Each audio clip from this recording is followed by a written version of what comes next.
નમસ્કાર વિદ્યાર્થી મિત્રો, આજના આપણા લેક્ચરમાં આપણે SYBSc chemistry physical property of amine એના વિશે જોઈશું. તો અગાઉ આપણે એમાઇન છે એનું નોમેનક્લેચર કેવી રીતના થાય છે, એનું ક્લાસિફિકેશન કેવી રીતના થાય છે તે આપણે જોઈ ગયા છીએ. હવે આજે આપણે ફિઝિકલ પ્રોપર્ટી ઓફ એમાઇન તેના વિશે વાત કરીશું. તો ફિઝિકલ પ્રોપર્ટી એમાઇનની જોઈએ તો મેઇનલી આપણે ફિઝિકલ પ્રોપર્ટીની અંદર મેઇનલી આપણે એની solubility,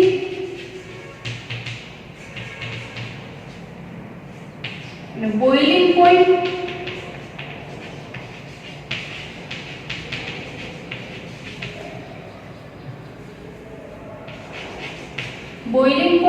and also any physical state આપણે જોવાની છે કે આપણને કેવા ફોર્મમાં જોવા મળે છે, gaseous form, liquid form, solid form, any smell, state and smell વિશે આપણે જોઈશું. તો ફિઝિકલ પ્રોપર્ટી ઓફ એમાઇન છે એની અંદર મેઇનલી આપણે એની સોલ્યુબિલિટી કે કોની અંદર તમને સોલ્યુબલ થતું જોવા મળે છે, and boiling point and physical state એની આપણે જોઈશું. તો ફર્સ્ટ ઓફ ઓલ આપણે ફિઝિકલ સ્ટેટ થી એમાઇનની ફિઝિકલ પ્રોપર્ટી સ્ટાર્ટ કરીએ. તો first of all physical state,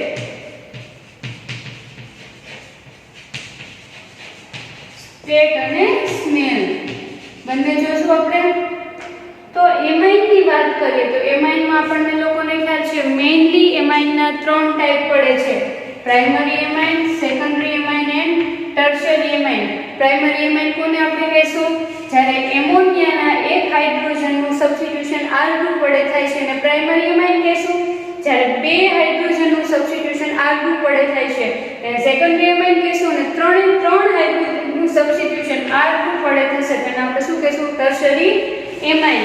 તો ફિઝિકલ પ્રોપર્ટીની અંદર આપણે ફિઝિકલ સ્ટેટ અને સ્મેલમાં વાત કરીએ તો સ્મોલ અથવા લોઅર એલિફેટિક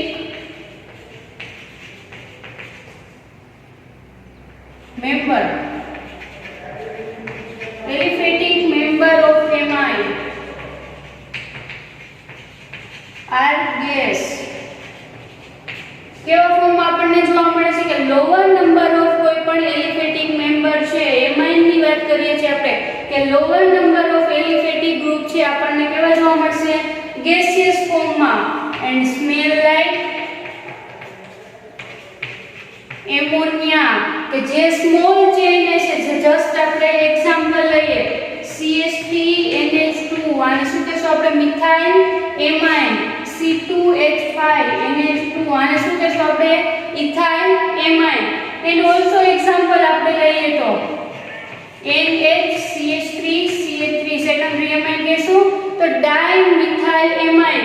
તો આવી રીતના કોઈ પણ જે લોઅર એલિફેટિક એમાઇન છે તે આપણને ગેસિયસ ફોર્મમાં અને સ્મેલ લાઇક એમોનિયા જોવા મળે છે. તો હવે આગળ આપણે જોઈએ તો more than 3 member of amine. 3 member of આપણને શું જોવા મળશે? કાર્બન ગ્રુપ અથવા એલિફેટિક ચેઇન જોવા મળે છે. તો 3 મેમ્બર ઓફ આપણને એમાઇન ગ્રુપ જ્યારે જોવા મળે છે તો એ કેવું જોવા મળશે આપણને? As a liquid form, and also smell like fishy smell. Smell કેવી જોવા મળે છે? અહીં આપણને ફિશી સ્મેલ જોવા મળે છે કે 3 કરતા વધારે આલ્કાઇલ ગ્રુપ પ્રેઝન્ટ હશે. More than 3 member of alkyl in amine, કે more than 3 alkyl in amine હશે તો આપણને એ જે કમ્પાઉન્ડ જોવા મળે છે કેવું હશે? As a liquid form and fishy like smell આપણને આવશે. તો એનું આપણે એક્ઝામ્પલ લઈએ તો C4H9NH2 બ્યુટાઇલ એમાઇન, C5H11NH2 અને પેન્ટાઇલ એમાઇન કહેશું. તો આવી રીતના આપણને જોવા મળે છે. સ્મેલ કેવી છે? ફિશી લાઇક આપણને સ્મેલ જોવા મળે છે. ઓલસો કે હજી આપણે 3 કરતા પણ વધારે મોર કાર્બન ગ્રુપ છે, એના કરતા હજી વધારે આપણે લાર્જર ચેઇન જોઈએ તો લાર્જર ચેન અથવા લાર્જર નંબર ઓફ આલ્કાઇલ, જે larger number of alkyl group છે જો એમાઇન આરે પ્રેઝન્ટ હશે, પ્રેઝન્ટ ઇન એમાઇન, આપણને કેવા ફોર્મમાં જોવા મળશે? એ સોલિડ ફોર્મ. એની સ્મેલ કેવી હશે? આપણને અનપ્લીઝન્ટ સ્મેલ, એટલે કે ગંદી, જે આપણને ન ગમે આપણને એવી અનપ્લેઝન્ટ સ્મેલ આપણને જોવા મળે છે. તો અહીંયા સિમ્પલી આપણે જોઈએ તો ફિઝિકલ સ્ટેટની અંદર કે આપણને આ એમાઇન ફંક્શનલ ગ્રુપ તમને આપેલું છે, જો લોઅર એમાઇન ફંક્શનલ ગ્રુપ આપેલું છે, લોઅર એટલે કે 3 કરતા ઓછા એલિફેટિક અથવા આલ્કાઇલ ચેન છે એમાઇન ગ્રુપ આરે જોડાયેલી છે, તો આપણને ગેસિયસ ફોર્મમાં અને એમોનિયા લાઇક એની સ્મેલ હશે. વન વર્ડમાં ક્વેશ્ચન પૂછાઈ શકે કે lower member of aliphatic chain in amine which smell like, તો આપણે શું કહેશું કે એમોનિયા લાઇક આપણને સ્મેલ જોવા મળે છે. And also more than 3 member of alkyl chain present in amine, એની સ્મેલ કેવી છે? Fishy like smell. And also liquid ફોર્મમાં આપણને જોવા મળશે. એન્ડ ઓલ્સો કે larger number of alkyl member present in amine group, તો એ કેવા ફોર્મમાં જોવા મળશે? તો કે સોલિડ ફોર્મમાં. એની સ્મેલ હશે અનપ્લેઝન્ટ સ્મેલ આપણને જોવા મળશે. એન્ડ આગળ જોઈએ તો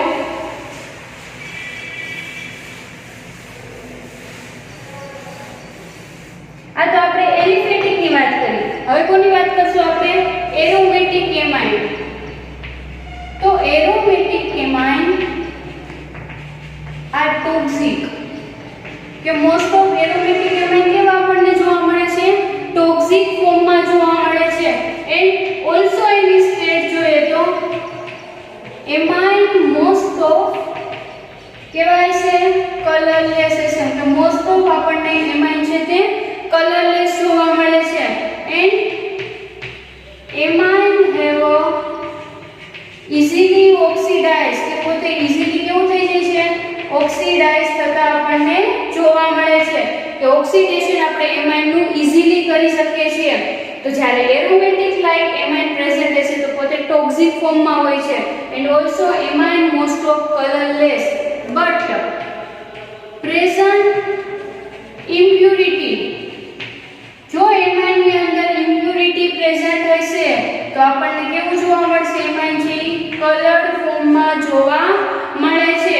તો આ તે ફિઝિકલ પ્રોપર્ટી ઓફ એમાઇન, કે એમાઇન મેઇનલી 3 ટાઈપ હોય. લોઅર મેમ્બર રિંગ હશે, પોતે ગેસિયસ ફોર્મમાં હશે, એનાથી થોડી વધારે લોંગ હશે, આપણને લિક્વિડ ફોર્મમાં જોવા મળશે. અને લાર્જર ચેન આપણને જોવા મળશે, પોતે સોલિડ ફોર્મમાં હશે. સ્મેલની વાત કરીએ તો ammonia like smell, fishy like smell and unpleasant smell આપણને જોવા મળે છે. એન્ડ એરોમેટિક જો એમાઇન પ્રેઝન્ટ હશે તો પોતે ટોક્સિક લાઇક એ જોવા મળશે. And also most of amine આપણને કલરલેસ ફોર્મમાં જોવા મળે છે. બટ જો ઇમ્પ્યુરિટી પ્રેઝન્ટ હશે તો કલર્ડ ફોર્મમાં પણ એમાઇન છે તે જોવા મળે છે. તો આ તેની first property physical state and smell. હવે આપણે બોઇલિંગ પોઈન્ટની વાત કરીએ.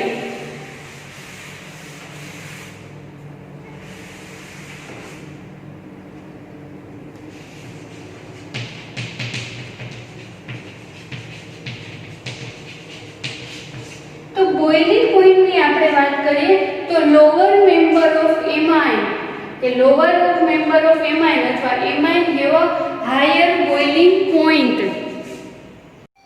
તો બોઇલિંગ પોઈન્ટ ઓફ એમાઇન છે તો higher amine have a highly boiling point.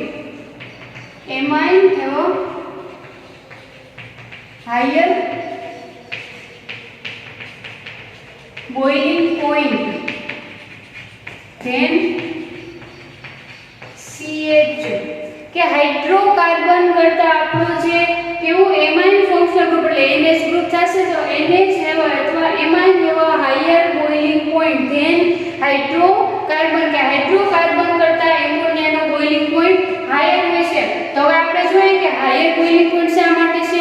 કારણ કે એમોનિયાની અંદર પ્રાઇમરી, સેકન્ડરી, ટર્શરી એમાઇન છે એની અંદર શું થાય છે? પોતે ઇન્ટર કન્વર્જેશન હાઇડ્રોજન બોન્ડ બનાવે છે.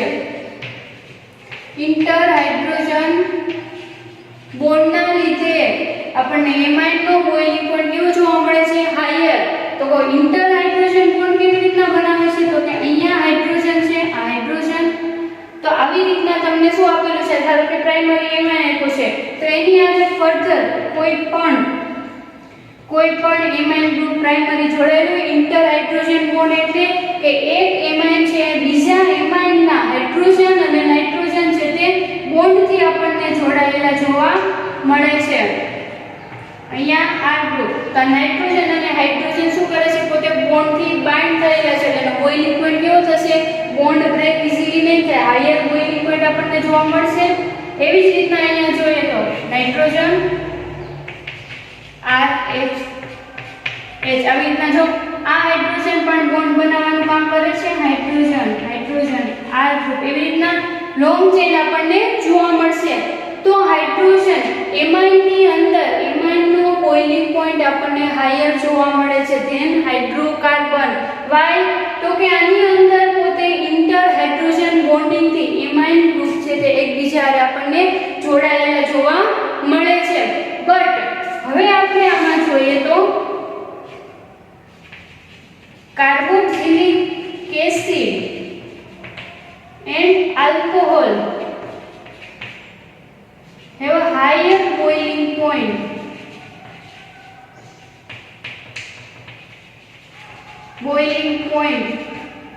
then amine કે એમાઇન કરતા આલ્કોહોલ અને કાર્બોક્સિલિક એસિડ નો બોઇલિંગ પોઈન્ટ હાયર છે।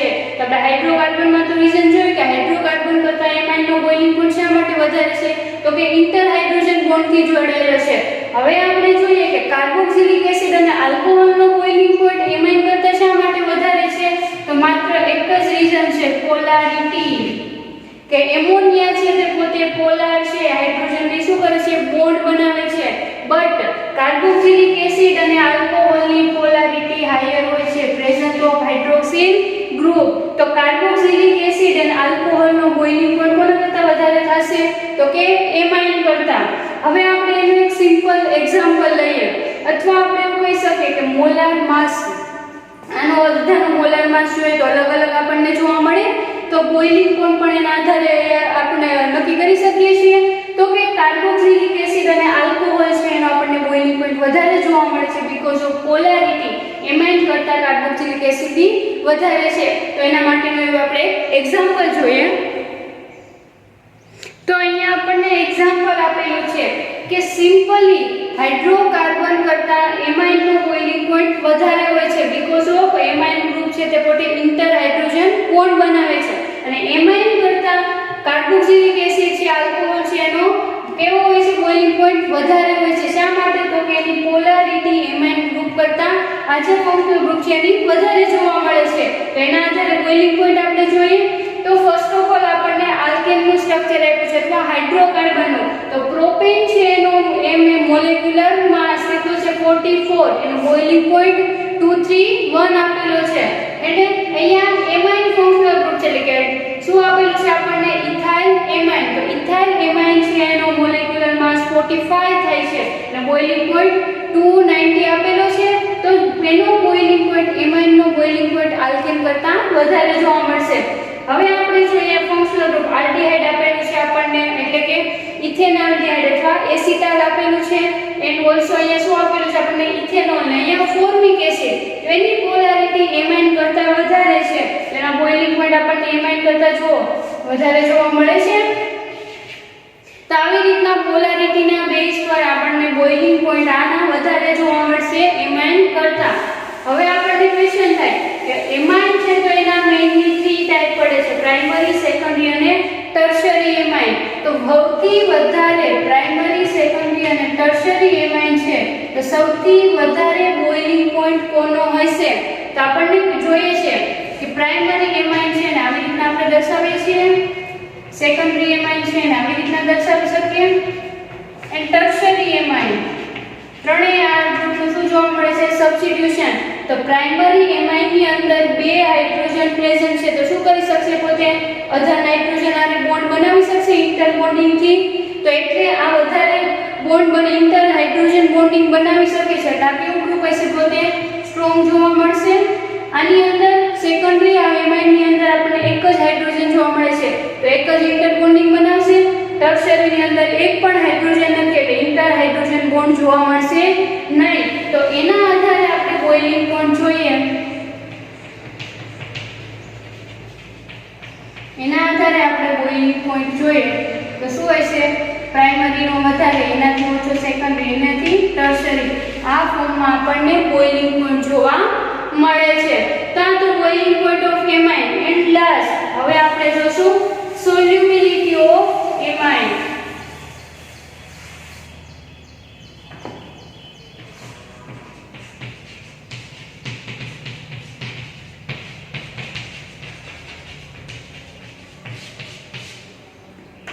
તો સોલ્યુબિલિટી ઓફ એમાઇન છે જોતા પહેલા આપણે સિમ્પલ બોઇલિંગ પોઈન્ટ આપણે હમણાં જ વાત કરી કે પ્રાઇમરી એમાઇન, સેકન્ડરી એમાઇન અને ટર્શરી એમાઇનમાં પ્રાઇમરી એમાઇન છે એની અંદર હાઇડ્રોજન છે, ઇન્ટર હાઇડ્રોજન બોન્ડિંગ વધારે બનાવે છે એટલે એનો બોઇલિંગ પોઈન્ટ કેવો હશે? વધારે.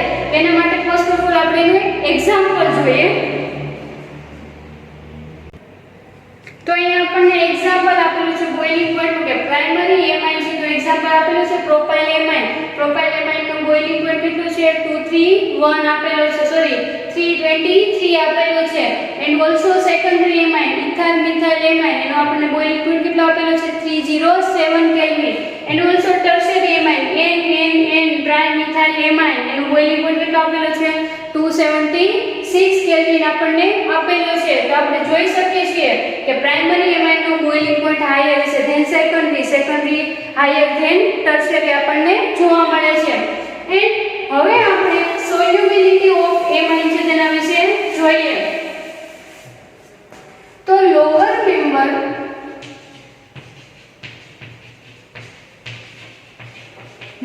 Member of aliphatic amine water soluble કે લોઅર મેમ્બર ઓફ જે એલિફેટિક એમાઇન છે વોટરમાં કેવા હશે? પોતે સોલ્યુબલ આપણને જોવા મળશે. તો કે reason because of hydrogen bond કે શું કરે છે? એમાઇન છે તે વોટર જોડે હાઇડ્રોજન બોન્ડ છે તેનું ફોર્મેશન કરે છે. પણ હાયર નંબર ઓફ જો તમારી પાસે એમાઇન છે, higher number of alkyl group bond bind with amine જોડાયેલો છે તો પોતે વોટર સોલ્યુબલ જોવા મળતું નથી. And also amine more soluble alcohol than water. તો વોટર કરતા એમાઇન છે તે આલ્કોહોલની અંદર વધારે સોલ્યુબલ છે. શા માટે? બીકોઝ ઓફ આલ્કોહોલની પોલારિટી આપણને વધારે જોવા મળે છે. And also aromatic amine water insoluble કે એરોમેટિક એમાઇન કેવાય છે? water insoluble but soluble in organic solvent કે ઓર્ગેનિક સોલ્વન્ટ ની અંદર શું હોય છે? પોતે સોલ્યુબલ. તો ઓર્ગેનિક સોલ્વન્ટ તરીકે આપણે કોને લઈ શકીએ છીએ? તો કે બેન્ઝીન, CHCl3 એટલે કે ક્લોરોફોર્મ, CCl4 કાર્બન ટેટ્રાક્લોરાઇડ, તો ઇથર. આ બધા એક્ઝામ્પલ ઓર્ગેનિક સોલ્વન્ટના છે કે લોઅર મેમ્બર જો એલિફેટિક એમાઇન છે તો વોટરની અંદર સોલ્યુબલ હશે બીકોઝ ઓફ હાઇડ્રોજન બોન્ડ બનાવે છે. એન્ડ મોર તમારો મીન્સ કે આલ્કાઇલ ગ્રુપ જો લોંગ હશે તો પોતે વોટરની અંદર ઇનસોલ્યુબલ બટ આલ્કોહોલની અંદર સોલ્યુબલ જોવા મળશે બીકોઝ ઓફ આલ્કોહોલની પોલારિટી હાયર છે.